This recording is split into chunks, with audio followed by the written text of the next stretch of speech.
Hello guys, আসসালামু আলাইকুম। আমি ইমেল আপনাদের মাঝে আছি। সো গাইস, আজকে এই ভিডিওটা অনেক ইন্টারেস্ট হতে যাচ্ছে। আপনারা যারা টাইটেল আর থাম্বনেল দিয়ে বুঝে গেছেন গাইস। সো গাইস, বেশি বক না করে আমি ভিডিওটা শুরু করে দিই। চলেন। সো গাইস, আমরা চলে আসছি আমাদের বড় ভাইয়ের অফিসে। সো গাইস, এদিকে অবশ্যই প্রিন্টিং করা হয়। সো আপনারা দেখতেই পাচ্ছেন এই যে বড় ভাই আমার, ঠিক আছে? আপনার নাম 23 মিনিট। বড় ভাই, আপনি কিছু বলুন। আসসালামু আলাইকুম ভিউয়ার্স, আমি আছি ওমর ফারুক আপনাদের মাঝে। আমি ক্যালিগ্রাফার ওমর ফারুক এবং ইসলামিক অঙ্গনের মানুষ আমি। তো আমি ইসলামিক আমরা তো গিয়ে থাকি ইসলামিক শিল্পী ওমর ফারুক, তো ইসলামিক ক্যালিগ্রাফার। তো এই যে দেখতে পাচ্ছেন আরবি ক্যালিগ্রাফি এখানে, এটা হলো আল্লাহ লেখা আর কি আরবি ক্যালিগ্রাফি। তো ভাই আসলো আমার স্টুডিওতে, ক্যালিগ্রাফি স্টুডিওতে।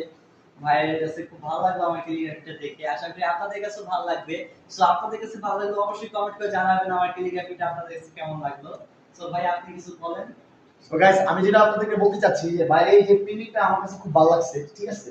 সো আপনারা যারাই আছেন যে বড় থেকে শুরু করে ছোট যারা আছেন যে কলেজের এবং স্টুডেন্ট যারা, ওরা কিন্তু আসলে অনেক প্রিন্টিং পছন্দ করে। আমি সো যারা দেখলাম অনলাইনে, সো আপনারা যদি এইসব প্রিন্টিং করাতে চান ভাইয়ের সাথে অবশ্যই যোগাযোগ করবেন। আর ভাই কিন্তু ইংরেজি থেকে শুরু করে এবং ইংলিশ এমনকি বাইরের দেশে যে কোরিয়ান ভাষাগুলো, ওই ভাষাও প্রিন্টিং করতে পারে। সব ভাষায় প্রিন্টিং করতে পারে। আপনারা যদি অবশ্যই প্রিন্টিং করতে চান ভাইয়ের সাথে অবশ্যই যোগাযোগ করবেন। বাইরে হোয়াটসঅ্যাপ নাম্বার দেওয়া থাকবে। সো আপনারা অবশ্যই নক দিবেন বাইকে, ঠিক আছে? যাই হোক, আজকের ভিডিও যদি ভালো লাগে অবশ্যই লাইক এবং শেয়ার করবেন। আমাদের ভিডিওটা দেখার জন্য আপনাদেরকে অবশ্যই ধন্যবাদ। সবাই ভালো থাকবেন, সুস্থ থাকবেন। আল্লাহ হাফেজ।